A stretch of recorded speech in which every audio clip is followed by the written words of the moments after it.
तो सर अगर खान साहब जेल से बाहर नहीं आते तो पार्टी की क़यादत किसको करते हुए देखते हैं? तो सर क्या एतजाज साहब को भी हम देख रहे हैं आपकी पार्टी में आगे इलेक्शन लड़ते हुए? किसी एक पार्टी को सर भी हम देख रहे हैं काफ़ी भरपूर फेम दिया जा रहा है और पीटीआई को हम देख रहे हैं थोड़ा साइड लाइन भी किया जा रहा है और काफ़ी मुश्किल आते हैं। अल्लाह करे बेहतरी की तरफ मामला जाए।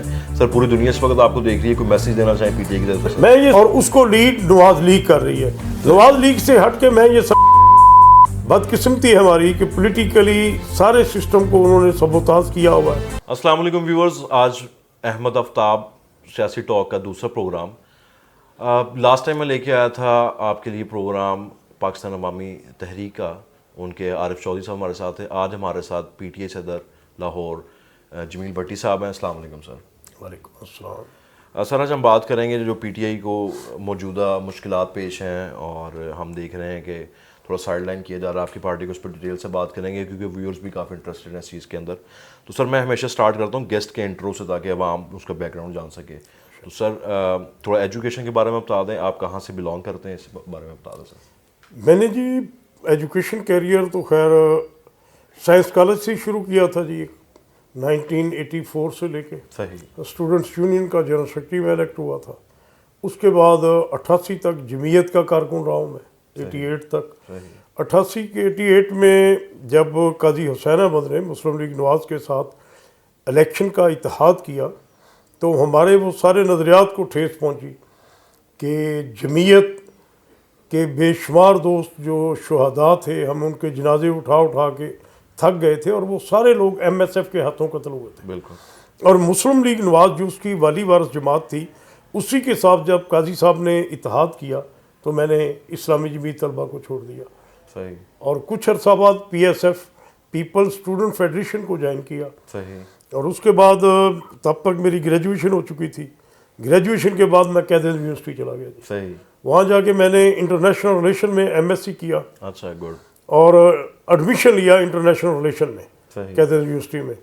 तो पहले सेमेस्टर में ही जब हमारे उधर कैबिनेट चेंज होती थी 2 सेमेस्टर के बाद, टोटल 4 सेमेस्टर की डिग्री है और 2 सेमेस्टर के बाद डिग्री होती थी। सही। मैं उस यूनिवर्सिटी में वाहद ऐसा स्टूडेंट था जिसको बाकायदा सिर्फ 1 सेमेस्टर हमने अभी मुकम्मल किया था तो हमारी कैबिनेट चेंज होगी। और मुझे यूनिवर्सिटी का कैद यूनिवर्सिटी में पीएसएफ का चेयरमैन बना दिया गया और मैं तकरीबन 1.5 साल कैद यूनिवर्सिटी में पीएसएफ का चेयरमैन रहा हूँ जी। Good sir.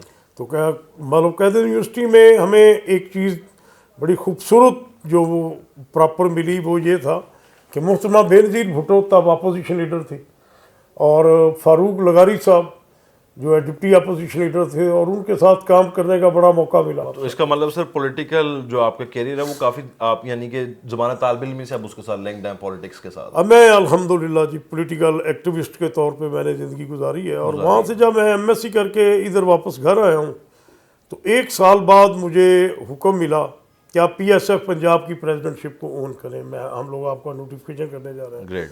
तब मेरी एजुकेशन मुकम्मल हो चुकी थी तो मैंने मोहतरमा से रिक्वेस्ट किया कि मोहतरमा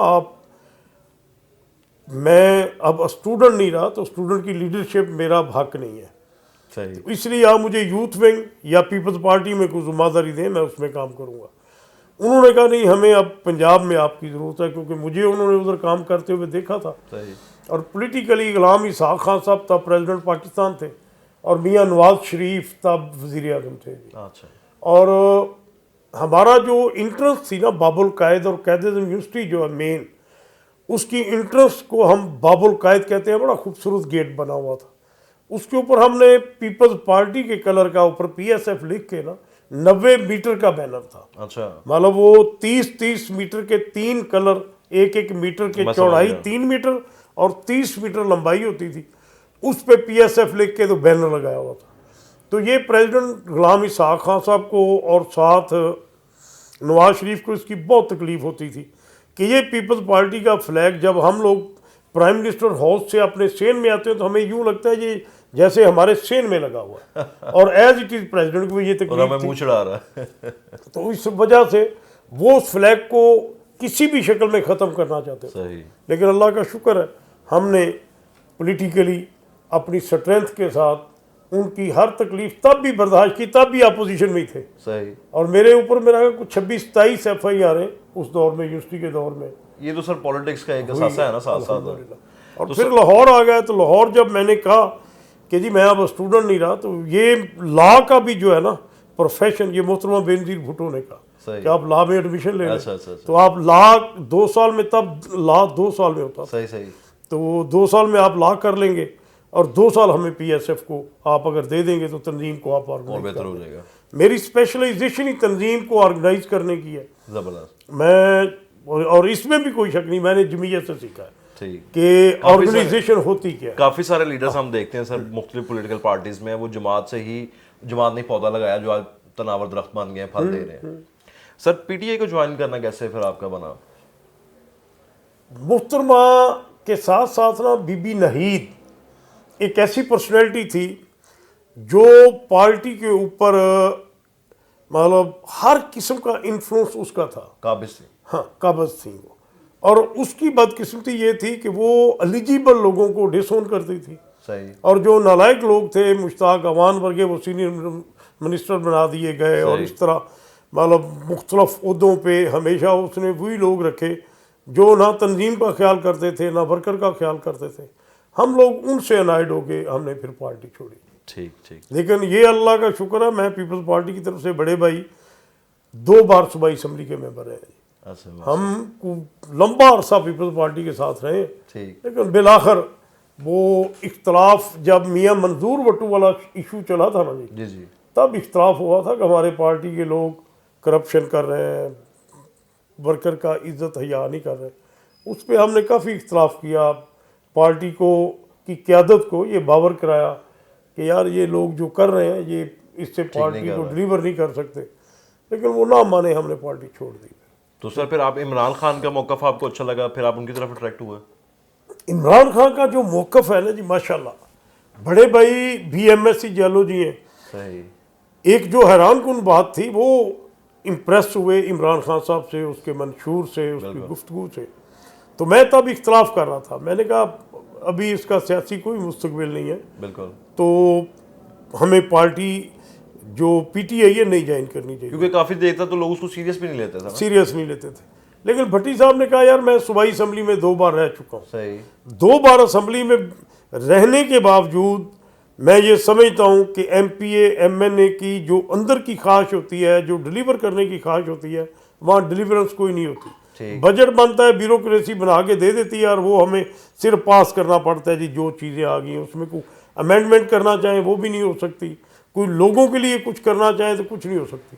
तो जमील, मैं ये समझता हूँ कि मैं अपनी ज़िंदगी में इस चीज़ से मुतमिन होना चाहता हूँ कि मैंने एक ऐसे बंदे का साथ दिया, एक ऐसे लीडर का साथ दिया जो इस मुल्क में तब्दीली की बात कर रहा है। बिल्कुल। तो हम ही वो लोग थे सबसे पहले जो पॉलिटिकल ख़ानदान के तौर पे, पॉलिटिकल दोस्तों के साथ 40 के करीब नाज़िम थे और 4 सूबाई असम्बली के मेंबरान थे, जिनमें एडवाइज़र टू CM और बाकी इस तरह की सारी हमारी टीम थी।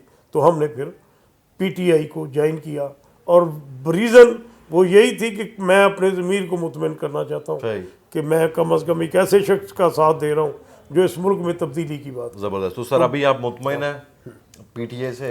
अल्हम्दुलिल्लाह। क्या बात है, क्या बात। ठीक है। ऐसे इंसान सदियों बाद पैदा होते हैं। सर सीरियस तरह क्वेश्चन की तरफ चलते हैं। इन मुश्किल हालात में पार्टी को चलाना और इसकी तंजीम नौ करने के बारे में कुछ बताएं सर। कोई शक नहीं है, आज जो हालात है पूरे मुल्क के अंदर, PTI का कोई नाम सुनना गवारा नहीं कर रहा। हमारे साथ बाकायदा जिस तरह से हमने कोई एक्टिविटी की है, करने की कोशिश की है, अगर हमारा अपना प्रोग्राम है कि 200-250 बंदा हमने इकट्ठा करना है, तो वहाँ 700, 600, 500 बंदा पुलिस वाला हमारे से 4 घंटे पहले पहुंचा हुआ है और उस जगह पे कब्जा करके बैठा हुआ है। सर हम यानी कि हमारा ये इंटरव्यू करना भी कितना एक कॉम्प्लिकेटेड था। कोई शक नहीं है, कोई शक नहीं है। मुश्किल से ये इंटरव्यू हम व्यूअर्स के लिए लेके आए। मैं आप स्पेशली आप दोस्तों का बेहद मशकूर हूँ। PTI की आज सोशल मीडिया के अलावा कहीं बात सुनने के लिए भी कोई तैयार नहीं है। और आप यंगस्टर दोस्त हो, आपने अपना माशाल्लाह जो चैनल शुरू किया है, ये बहुत बड़ी बात है कि आप PTI के लोगों को इंटरव्यू के लिए आपने टाइम निकाला और हम लोगों को। बिल्कुल सर, मेरा मकसद होता है कि सारी पार्टीज़ का मौक़िफ़ लाया जा सके ताकि अवाम अपने लिए एक नुमाइंदा बेहतर चुन सके।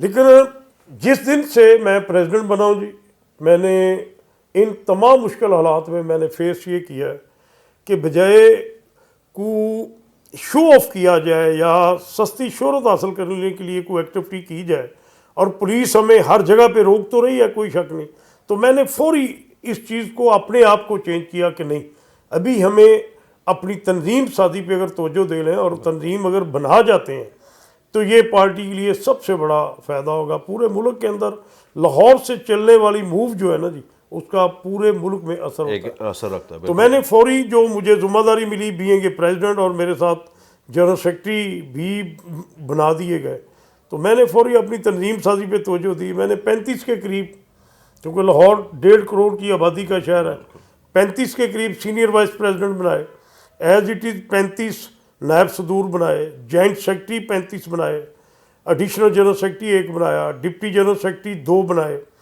फिनांस सेक्रेटरी और इंफॉर्मेशन, ये मेरी अपनी टीम थी। ज़बरदस्त। फिर मैंने इसको आगे एक्सटेंड किया, मैंने लाहौर को 11 टाउन में तकसीम किया। 11 टाउन के अंदर भी मैंने प्रेसिडेंट और जनरल सेक्रेटरी मैंने बजाते खुद अपॉइंट किए, और एज इट इज़ 11 टाउन में जब प्रेसिडेंट और जनरल सेक्रेटरी मैंने अपॉइंट कर दिए, तो मैंने उनसे रिक्वेस्ट की कि नायब सदूर, सीनियर नायब सदूर और नायब सदूर, मतलब 2 सीनियर नायब सदूर हो टाउन में, 4 नायब सदूर हो, और as it is 4 joint secretary, deputy general secretary और सारी इंफॉर्मेशन और फिनांस सेक्रेटरी की सीटें आप अपनी पसंद के लोगों को अपनी पसंद के लोगों को इस टीम में शामिल करें। ठीक है, और उनके नोटिफिकेशन भी मेरे टाउन प्रेसिडेंट और जनरल सेक्रेटरी ने किए। सर काफ़ी मेहनत की आपने तंजीम साजी के लिए, अल्लाह करे आपने मकसद में कामयाब हो। सर अगर खान साहब जेल से बाहर नहीं आते तो पार्टी की क़यादत किसको करते हुए देख रहे हैं इस टाइम? मैं समझ रहा हूँ कि पार्टी की क़यादत अल्हम्दुलिल्लाह चेयरमैन ही करेंगे। जेल कौन सा इलाका गैर है जिसमें कोई खबर नहीं आ सकती। आप इलेक्शन से पहले हम खान साहब को बाहर आते वो देख रहे हैं? मैं समझता हूँ जी, अंधेरी रात थोड़े टाइम के लिए होती है, बिलाखिर सुबह का आगाज होना होता है, और चेयरमैन की ये मुश्किलात ख़त्म होनी है।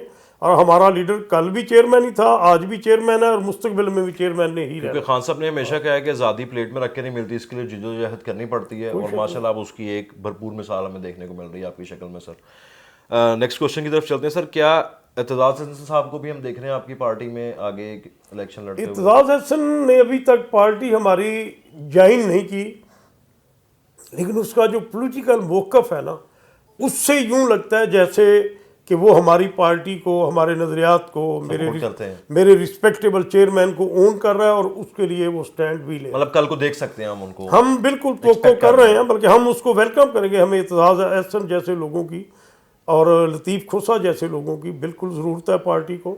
अल्लाह करे वो पार्टी को ज्वाइन करें और वो भी हमारी टीम का हिस्सा। क्योंकि अभी हम देख रहे हैं माशाल्लाह वुकला जो है वो पीटीआई को काफ़ी हद तक मुतहरक रखे हुए हैं और उसके लिए काफ़ी जिद्दोजहद कर रहे हैं। सर चौधरी सरवर साहब भी क्या तरीके साहब में वापस आ रहे हैं? नहीं, चेयरमैन का जो है ना स्टाइल जी, वो जाने वाले को वापस पार्टी में लेने के लिए तैयार नहीं है। सही, स्पेशली वो गया सो जिसने मुश्किल वक्त में पार्टी छोड़ी है, उसके लिए पार्टी में किधर जगह है। और लेकिन मैं आज जो कर रहा हूँ, मैं प्रॉपर पार्टी का जो बुनियादी वर्कर है मैंने उसको तंजीम में लिया, और उसी से तंजीम इतनी ताकतवर होगी कि आज मुझे गवर्नमेंट अगर इजाज़त दे देती है तो मेरे लिए 65-70 हज़ार बंदा, मतलब मैं 30,000 प्लस बंदा ओहदेदार लाहौर का बना चुका हूँ। सही सर, तो अल्लाह का शुक्र है। एज इट इज़ मैं एक SMS के ज़रिए दोस्तों को किसी जलसागाह में बुलाना चाहूँ तो मेरे लिए 60-65 हज़ार बंदा बनाना। यूथ में अभी भी पीटीआई को लेके, खान साहब को लेके मोहब्बत मौजूद है, और इंशाल्लाह अल्लाह करे जैसा आप कह रहे हैं वैसे ही हो। और किसी एक पार्टी को सर भी हम देख रहे हैं काफ़ी भरपूर फेम दिया जा रहा है, और पीटीआई को हम देख रहे हैं थोड़ा साइड लाइन भी किया जा रहा है, और काफ़ी मुश्किल आते हैं। अल्लाह करे बेहतरी की तरफ मामला जाए। सर पूरी दुनिया इस वक्त आपको देख रही है, कोई मैसेज देना चाहें पीटीआई की तरफ से? मैं ये समझता हूँ जी, अल्हम्दुलिल्लाह पीटीआई इस वक्त वाहिद जमात है जो पूरे पाकिस्तान में इमरान खान वर्सेस एंटी इमरान खान इकट्ठे हुए हैं, और उसको लीड नवाज लीग कर रही है। नवाज लीग से हट के मैं ये बदकिस्मती है हमारी कि पॉलिटिकली सारे सिस्टम को उन्होंने सबोताज किया हुआ है। इमरान खान का रास्ता रोकने के लिए वो नवाज लीग को इस लेवल पे सपोर्ट कर रही है कि उसके केसेस सजा याफ्ता बंदा इस मुल्क में आया, प्रोटोकॉल जलसे और मीडिया हाइप और इस किस्म की जो कुछ वो कर रहे हैं इस मुल्क के लिए ठीक नहीं है। मेरे नज़दीक ये है कि इस मुल्क के अंदर करप्शन का मूजद कोई ख़ानदान है, कोई लीडर है, तो वो नवाज लीग है। जब भी उससे पहले 85 से पहले आप देखें तो इस आप पढ़ो बकायदा, तब करप्शन का कंसेप्ट ही कोई नहीं था। ये गवर्नर जिलानी साहब को पैसे दे के सियासत में आया और वही पैसे इसने सियासत से कमाने शुरू किए, मिनिस्टर बना और मिनिस्टर बन के फिर इसने जो जो करप्शन किए है, इसने हर लेवल पे जर्नैल, सहाफ़ी, पुलिस, FIA, हर इदारा उसको ख़रीदने की कोशिश की।